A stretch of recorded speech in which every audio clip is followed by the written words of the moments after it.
축복합니다. 오늘 하나님 말씀 함께 보겠습니다. 마태복음 7장 13절에서 27절까지의 말씀입니다. 마태복음 7장 13절에서 27절까지의 말씀입니다. 교독하시고 마지막 절은 저와 함께 읽겠습니다. 제가 먼저 13절 읽겠습니다. 좁은 문으로 들어가라. 멸망으로 인도하는 문은 크고 그 길이 넓어 그리로 들어가는 자가 많고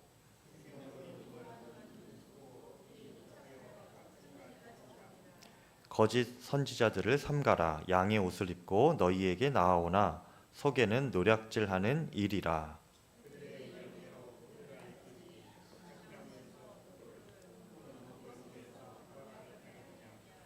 이와 같이 좋은 나무마다 아름다운 열매를 맺고 못된 나무가 나쁜 열매를 맺나니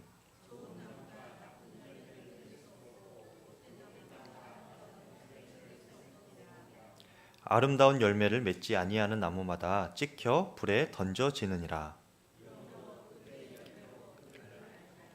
나더러 주여 주여 하는 자마다 다 천국에 들어갈 것이 아니요 다만 하늘에 계신 내 아버지의 뜻대로 행하는 자라야 들어가리라.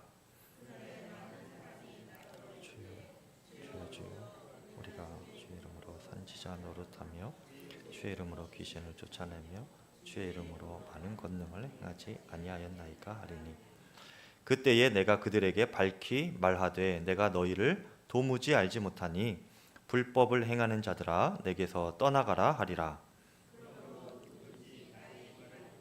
행하는 자는 그 집을 반석 위에 지은 지혜로운 사람 같으리니 비가 내리고 창수가 나고 바람이 불어 그 집에 부딪히되 무너지지 아니하나니 이는 주추를 반석 위에 놓은 까닭이요 나의 말을 듣고 행하지 아니하는 자는 그 집을 모래 위에 지은 어리석은 사람. 함께 읽습니다. 비가 내리고 창수가 나고 바람이 불어 그 집에 부딪힘에 무너져 그 무너짐이 심하니라. 아멘. 하나님의 말씀입니다. 오늘 말씀으로 해서요 우리 산상수훈 마태복음 말씀 가운데 있는 산상수훈 말씀을 마무리하겠는데요. 산상수훈은 예수님께서 제자들에게 하나님의 자녀가 이 땅에서 어떤 믿음으로 살아야 되는지 또 어떤 삶의 순종으로 살아야 하는지 가르쳐 주시는 말씀입니다. 오늘은 그 결론적인 말씀인데요. 특징이 있습니다. 분별함에 대한 이야기예요. 그럴듯해 보이는 것들 중에 주님의 뜻을 분별하는 그 기준에 대해서 알려주시는 것이고요. 그리고 가장 근본이 무엇인가, 믿음의 근본이 무엇인가, 이것을 아주 핵심적으로 결론지어서 말씀해 주시는 오늘 본문입니다. 크게 세 가지 종류의 예화가 나와요.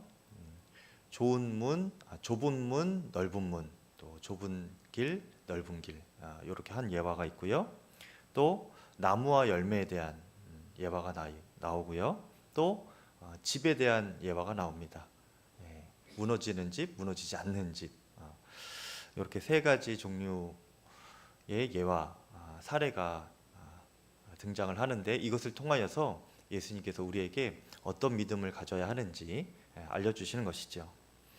먼저 예수님은 두 가지 문과 두 가지 길에 대해서 말씀해 주고 계십니다. 13절에 좁은 문으로 들어가라. 멸망으로 인도하는 문은 크고 그 길이 넓어 그리로 들어가는 자가 많고 생명으로 인도하는 문은 좁고 길이 협착하여 찾는 자가 적음이라 이렇게 말씀하셨죠. 믿음의 길을 걸어가다 보면 우리에게 두 가지 문이 놓인다는 거예요. 하나는 좁은 문, 하나는 넓은 문. 이 좁은 문은 좁은 길로 연결되는 문이고요. 넓은 문은 넓은 길로 연결되는 문입니다. 둘 중에 이 넓은 문을 지나면 아주 길이 넓고 좋아서요. 많은 사람들이 그 문에 들어갑니다. 하지만 그 문을 지나서 쭉 넓은 길로 가다 보면은 결국 만나는 게 무엇이냐? 멸망이라는 거예요. 반면에 좁은 문은 들어가기도 불편한 문이고 또 그 문을 지나가서 맞이하는 길은 불편한 길입니다. 좁고 협착한 길이에요. 그래서 적은 사람의 수만 그 좁은 문에 들어간다는 것입니다. 그런데 그 문을 지나서 길을 가다 보면은 마침내는 무엇을 만나느냐? 생명을 만나는 거예요. 여기서 생명이, 성경에서 생명이라고 하는 것은 영생을 말하는 것이죠. 구원을 말하는 것입니다. 이 두 가지 문이 우리의 인생 가운데 항상 놓여져 있다는 것입니다. 선화목자교회에서 사역을 할 때 유기성 목사님께서 가끔 하시던 말씀이, 결정을 할 때 주님의 뜻에 순종하고 싶으면 어려운 쪽을 선택해라, 이렇게 말씀해 주시던 것이 기억이 나요. 임지를 선택할 때이든지 어떤 고민되는 둘 중에 아무튼 어려운 길을 선택해라, 이 말씀을 해주셨어요. 예수님께서 오늘 제자들에게 너희가 좁은 문으로 들어가라, 이렇게 하신 말씀을 또 목사님도 잘 마음에 새기고 계시다가 또 그렇게 살아가시다가 후배들에게도 그렇게 알려주신 것이죠. 저도 여러분들에게 좁은 문으로 들어가시라고 말씀드리고 싶습니다. 지금 고민하고 있는 길, 또 고민하고 있는 문 중에서 좁은 문을 여러분 선택하시고 들어갈 수 있기를 축복합니다. 그런데 그렇게 좁은 문으로 들어간다고 해도요, 알고 보면 진짜가 있고 가짜가 있어요. 심지어는 주님의 종으로 헌신된 삶을 살아간다 할지라도 그렇게 보이는 것 같아도요, 알고 보면 그 사람은 거짓 선지자, 거짓 종일 경우가 있다는 겁니다. 그러니 일반 성도님들은 오죽하겠어요. 15절에 거짓 선지자들을 삼가하라. 양의 옷을 입고 너희에게 나오나 속에는 노략질하는 일이다. 그들의 열매로 그들을 알지니 가시나무에서 포도를 또는 엉겅퀴에서 무화과를 따겠느냐, 말씀하고 있습니다. 선지자라고 하면 오늘날은 목사님들을 말하는 것이죠. 그래서 먼저는 저와 같은 사람들이 나는 거짓 선지자의 믿음은 아닌가, 항상 경계해야 되는 것이고 그런 믿음이 되지 않기를 경계해야 하는 것입니다. 그리고 성도님들도 마찬가지예요. 이거 제자들에게 하신 말씀이라고 했죠. 하나님, 예수님께서 모두에게 주시는 말씀입니다. 예수님은 이런 거짓 선지자들이요, 아무리 겉으로 주여 주여 이렇게 예수님을 따르고 또 능력의 종인 것처럼 흉내를 낸다고 한들 결국에는 예수님이 나는 너희를 모른다 하면서 받아주지 않으실 거라고 말씀을 하시기까지 합니다. 23절에 그때에 내가 그들에게 밝히 말하되 내가 너희를 도무지 알지 못하니 불법을 행하는 자들아 내게서 떠나가라. 이것이 무슨 의미인가? 왜 이러실까? 여러분 궁금하시죠? 거짓 선지자 같은 믿음인지 아닌지 우리가 항상 돌아봐야 됩니다. 경계해야 되고요. 근데 그것을 분별할 수 있는 기준이 있어요. 좁은 문으로 들어가는 것 같다고 해서 다 참된 선지자 또 참된 성도가 아니고요. 진짜인지 가짜인지 구분을 해야 한다는 것입니다. 나 스스로도 그렇고요. 그 분별할 수 있는 기준은 열매라고 나와요. 열매. 그런데 어떤 열매인가가 또 중요합니다. 열매가 있다고 해서 다 참 선지자, 참 믿음의 성도가 아니에요. 어떤 열매인가? 그 나무에서 나서 맺어진 그 열매인 것입니다. 따라해 볼까요? 그 나무에서 맺어진 그 열매. 네. 가시나무에서 포도가 나면 안 되는 거예요. 그렇죠? 그리고 엉겅퀴에서 무화과 나무가 나온다고 하면 안 되는 겁니다. 가시나무면은 열매가 뭡니까? 가시나무는 그냥 가시만 나는 거예요. 그렇죠? 포도나무에서 포도가 나고 무화과 나무에서는 무화과가 나오는 겁니다. 이것이 무슨 말인가? 말씀과 삶이 일치해야 한다는 말입니다. 요한복음 15장 5절에 보면 예수님께서 나는 포도나무여 너희는 가지라. 너가 내 안에 거하면 열매를 많이 맺을 것이다 이렇게 말씀하셨죠. 그러니까 그리스도인들은 어떤 나무에 붙어 있는 사람들입니까? 포도나무에 붙어 있는 사람들이에요. 그 포도나무는 예수님이죠. 그러니까 예수님께 붙어 있는 나무인 거예요. 그러면 열매가 뭐여야 돼요? 포도가 돼야 되겠죠. 그리고 예수님의 말씀에 순종하는 그 열매들이 맺어져야 한다는 것입니다. 그래서 여러분들 어릴 때 교회 학교 때 순종하면은 여러분 뭐 받으셨어요? 포도알 받으셨잖아요. 포도알. 안 받으셨어요? 포도 이렇게 그림 그려놓고 여러분 암송할 때마다 포도알 하나 이렇게 주고, 그렇죠? 일찍 오면은 또 포도알 하나 주고, 그래서 그거 포도알 다 채우면은 상품 받았잖아요. 그렇죠? 저희 교회만 그랬나요? 이게 좋은 교회 학교를 다니셨어야 되는데 저희는 그렇게 포도알을 이렇게 줬습니다. 말씀에 순종하면. 그리스도인들의 순종의 열매가 바로 그것이라는 거예요. 예수님께서 말씀하신 것에 순종의 열매, 예수님의 나무에서 예수님께서 말씀하신 것에 순종하는 그 삶의 열매가 나타나는 것이 그리스도인의 열매인 것입니다.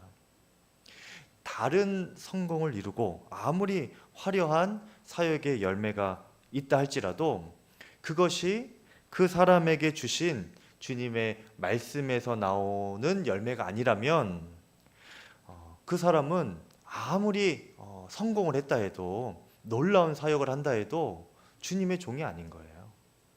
거짓 선지자와 같은 믿음인 것입니다. 예를 들면은 어떤 사람은 선교에 하나님께서 뜻이 계세요. 어떤 사람은 그냥 저와 같이 이렇게 일반 목회를 하는 것.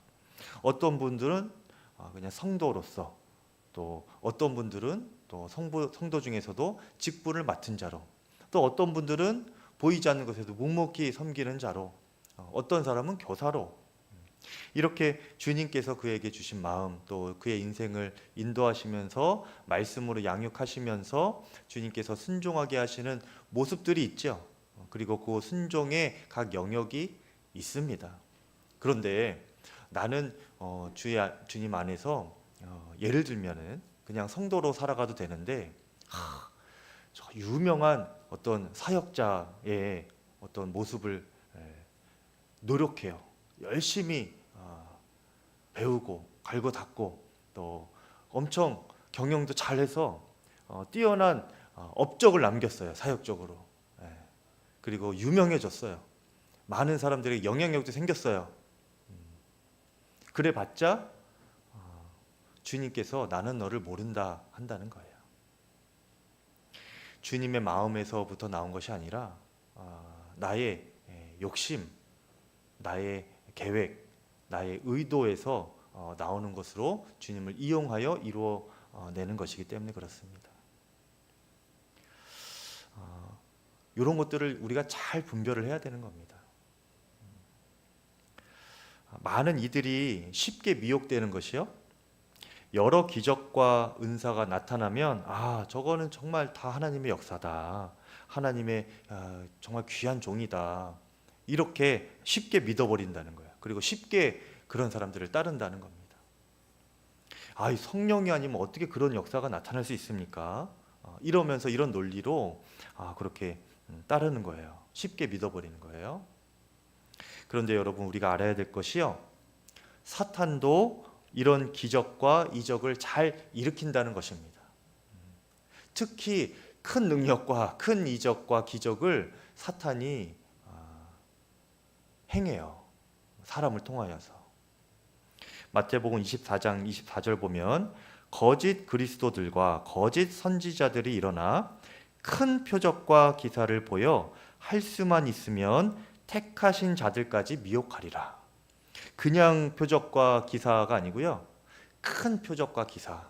이것을 사탄이 그가 사용하는 사람들을 통하여서 이렇게 행한다는 거예요. 거짓 선지자, 또 거짓 그리스도인 것이죠. 오늘날 어떤 이단이나 어떤 그런 성령 사역을 빌미로 하여서 그렇게 사단에 쓰임 받는 사람들인 것이죠.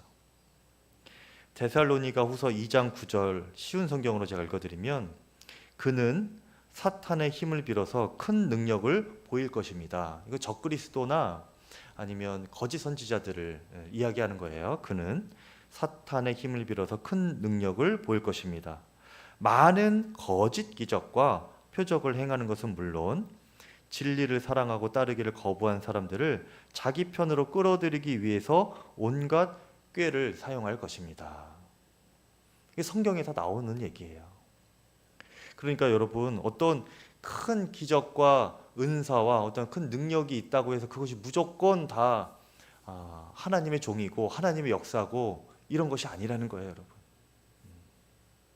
잘 분별을 해야 되는 것입니다. 나 자신도 마찬가지예요.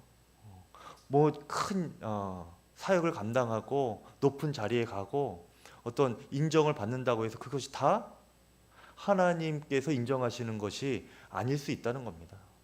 하나님께서 나에게 허락하시는 것인가? 하나님께서 나에게 맡기신 사명인 것인가?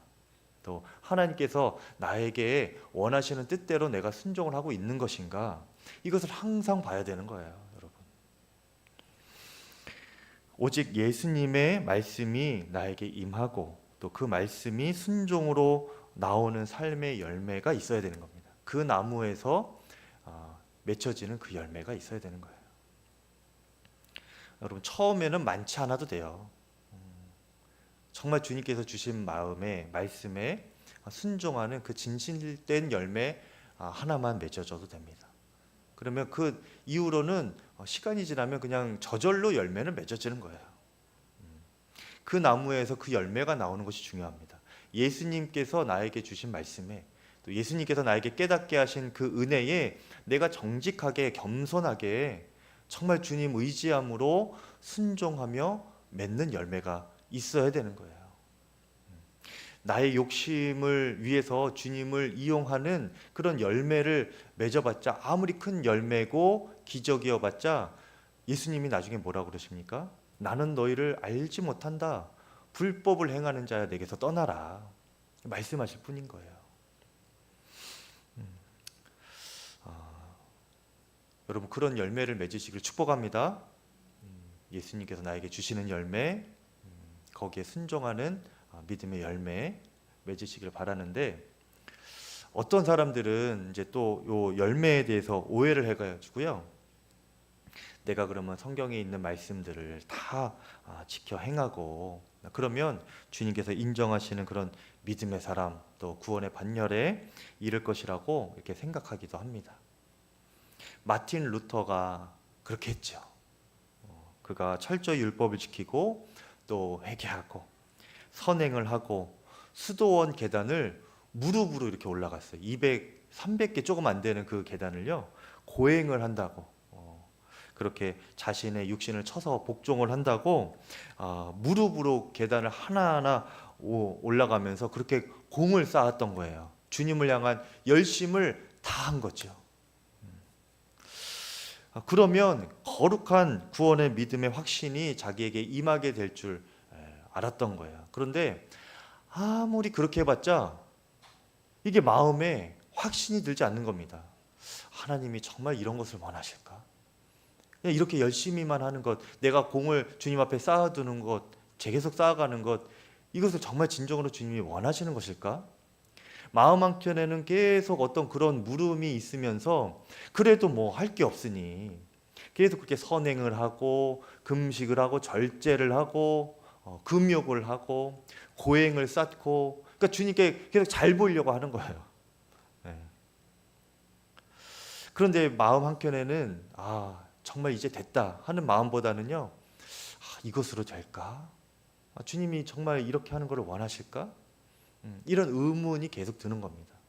그러다가 어느 순간 이 루터의 마음에 로마서 1장 17절이 문득 깨달아진 거예요.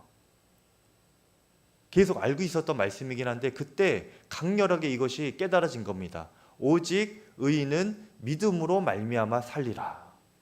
행함이 아니고 오직 의인은 믿음으로 말미암아 살리라. 이 믿음이 어떤 믿음이에요?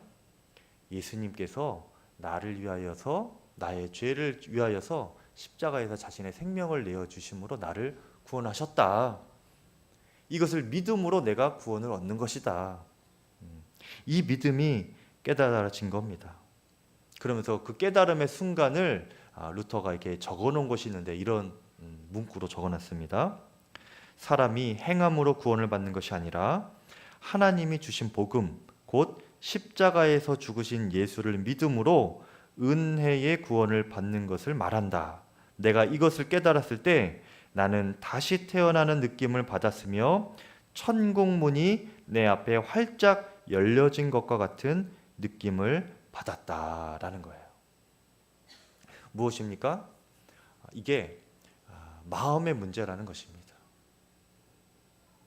열매가 분별의 기준이긴 하지만 그 열매는 어디서부터 나오는 열매여야 돼요? 마음으로 믿어 의에 이르고 입으로 시인하여 구원에 이르는 그 마음으로부터 시작하는 열매여야 한다는 것입니다.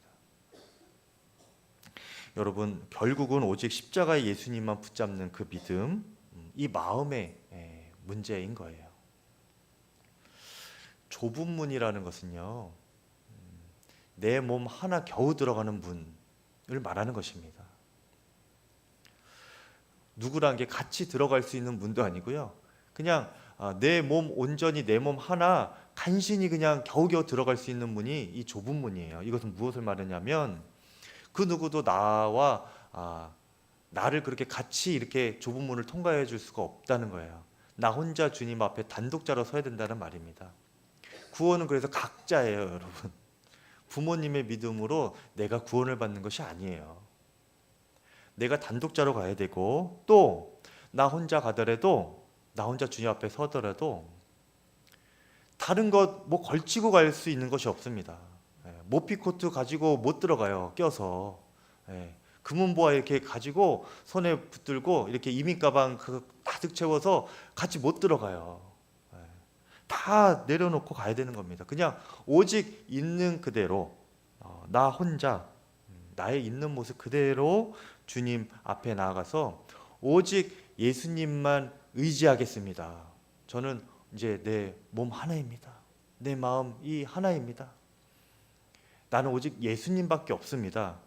이 마음으로 통과하는 것이 좁은 문이라는 것입니다. 그렇다고 해서 여러분 재물을 다 버리라 이런 말이 아닙니다. 그러면 이단이 되는 거예요.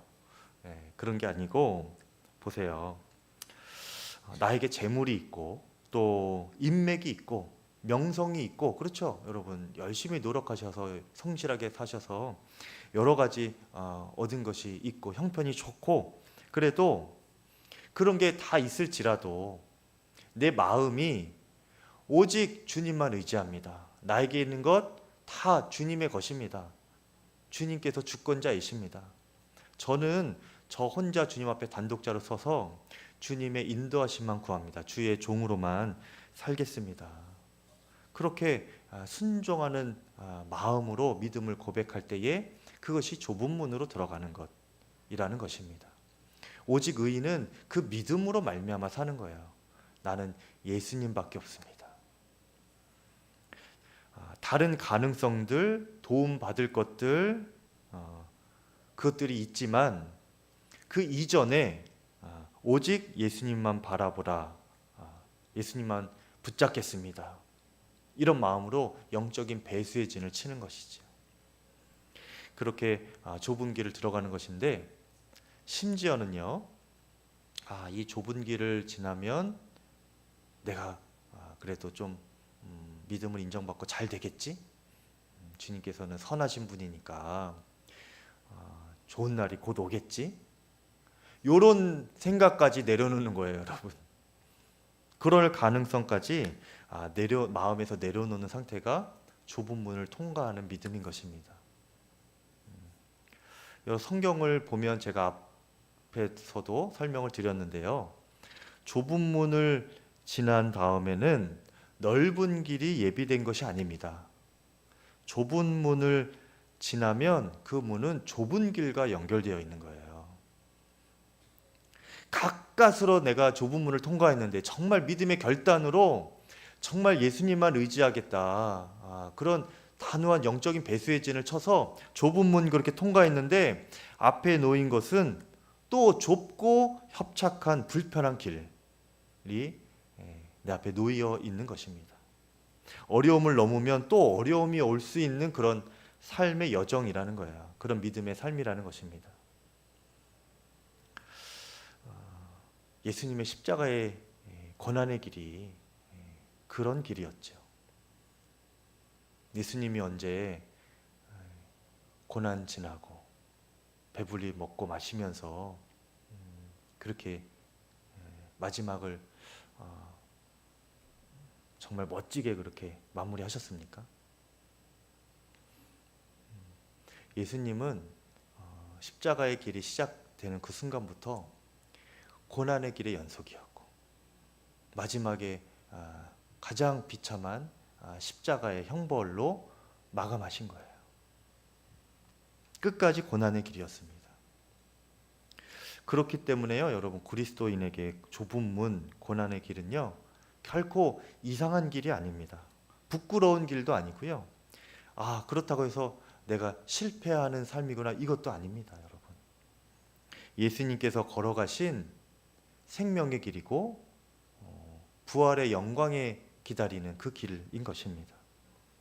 우리가 그 좁은 문, 좁은 길을 걸어가면 그 십자가의 길 걸어가신 예수님과 함께 걸어가는 동행의 길이 되는 거예요. 이 믿음이 있으면요, 여러분, 좁은 문 지나가는 것도 그리고 좁은 길 걸어가는 것이 즐겁고 기쁘게 감당이 되는 겁니다. 주 예수와 동행하니 그 어디나 하늘나라. 예수님과 함께 걸어가는 행복한 동행의 길, 보람된 그런 믿음의 여정이 되는 거예요. 근데 이 믿음이 없으면 그것보다 고생길이 없죠. 그것보다 원망의 길이 없죠. 후회되는 길이 그것보다 없습니다, 여러분. 여러분, 좁은 문 들어가시기를 축복합니다. 그런데 그 문 지나면은 넓은 길이 아니고 또 좁은 길이에요. 그래도 축복합니다. 좁은 문 선택하면 여러분 또 고생이 와요. 근데 그 고생의 길을 여러분 기쁨으로 감당하는 사람이 그리스도인인 것입니다. 예수님이 우리에게 알려주시는 하나님의 자녀로서 믿음의 성도로서 살아가는 믿음이 바로 이 믿음인 거예요. 말씀을 보면 25절, 26절 이렇게 쭉 보면 예수님께서 우리에게 믿음으로 살아가는 그 삶, 믿음의 집을 짓고 살아가는 그 삶에 대한 배경을 설정하셨는데 어떤 배경인가? 비가 내리고 창수가 나고 바람이 부는 그런 삶인 거예요. 삶 자체가 녹록지 않은 그런 배경인 것입니다. 너희들의 삶이 이럴 거야. 근데 여기에서 버티려면 어떻게 해야 되는지 예수님이 알려주시는 겁니다. 그것은 뭐예요? 반석 위에 주추를 놓고 집을 지어야 한다는 것입니다. 반석은 우리 주 예수 그리스도를 의미하는 것이죠. 여러분, 그래서 예수 그리스도 그분만 의지하고 그분의 말씀에만 순종하고 그분과 동행하는 길을 걸어가는 그 삶으로만 풍파와 어려움과 환난을 능히 이겨낼 수 있는, 무너지지 않고 견고히 믿음에 서서 그렇게 살아갈 수 있는 우리의 믿음의 여정이 될 수 있다라는 것입니다. 그러니까 그리스도인이 되면요, 여러분, 꽃길이 예비된 것이 아니에요. 풍랑과 비바람이 몰아치는 그 삶이 예비되어 있습니다. 그런데 다른 것은 뭐예요? 예수 그리스도 반석 위에 우리의 믿음이 굳게 서서 그것을 담대함으로 또 기쁨과 주님과 동행하는 그 즐거움으로 살아가게 된다는 것이죠. 여러분, 마음의 뿌리를 반석이신 주 예수 그리스도께 충분히 내리실 수 있기를 바랍니다. 우리의 말과 행동과 결정의 모든 근거가 예수님으로부터 나올 수 있기를 축복합니다. 여러분, 열매로 그들을 알지니라고 했는데, 여러분, 다른 열매가 아니에요. 열매에도 종류가 있는 거예요. 예수님으로부터 나오는 열매여야 됩니다. 나의 욕망과 나의 목적과 세상의 것을 따라하느라 그렇게 열심히 해서 또 맺어진 화려한 열매, 그거 예수님이 인정하지 않는 거예요. 나는 너 모른다 말씀하시는 겁니다. 여러분, 속지 마셔야 되는 거예요. 마지막 때가 될수록 이런 거에 많이 미혹이 됩니다. 그래서 제가 로비에 가시면 뭐라고 세 단어 해놨습니까? 예수, 그리고 마지막에 동행, 그 중간에 뭐라고 해놨어요? 십자가예요, 십자가. 여러분, 십자가가 빠지면요, 다른 열매가 맺어집니다. 여러분 꼭 기억하시기를 축복합니다. 그렇게 흔들리지 않고 예수님 안에서 견고하게 믿음에 굳게 서서 휩쓸리지 않고 행복하게 좁은 길 걸어가시다 보면 마지막에 이제 우리에게 놓여지는 그 때가 옵니다. 그 장면이 있어요. 어떤 장면인가? 그 길의 끝에 서면 예수님께서 이렇게 계세요. 그러면서 이제 우리가 쭉 줄을 서서 가다 보면 많은 사람들이 예수님 앞에서 내가 너를 도무지 알지 못한다. 불법을 행하는 자들아 내게서 떠나라. 그러면서 이렇게 돌려보내지는 장면이 나옵니다. 많은 사람들, 대부분의 사람들이 그렇게 된다는 거예요. 그런데 그때 여러분의 차례가 돼서 예수님 앞에 섰을 때에 잘했다, 착하고 충성된 종아, 고생했지? 생명의 면류관을 너에게 주리라. 이 이야기를 여러분 다 들으실 수 있기를 축복합니다. 좁은 문 들어가시고 좁은 길 예수님과 함께 기쁨으로 능히 걸어가시는 저와 여러분 되셔서 천국에서 함께 만날 수 있기를 축복합니다.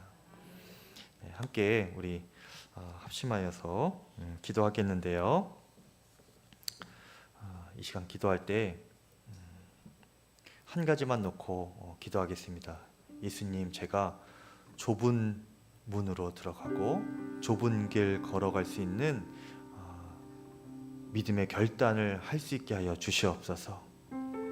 나의 욕심과 욕망으로부터 나오는 것이 아니라 예수님으로부터 나오는 귀한 믿음의 결단, 좁은 문으로 들어가는 어려운 길을 선택하는 귀한 믿음의 여정을 살아가게 하여 주시옵소서. 주의 이름 부르고 합심하여 기도하겠습니다. 주여, 오 할렐루야. 하나님, 주여 감사합니다. 고민하고 있는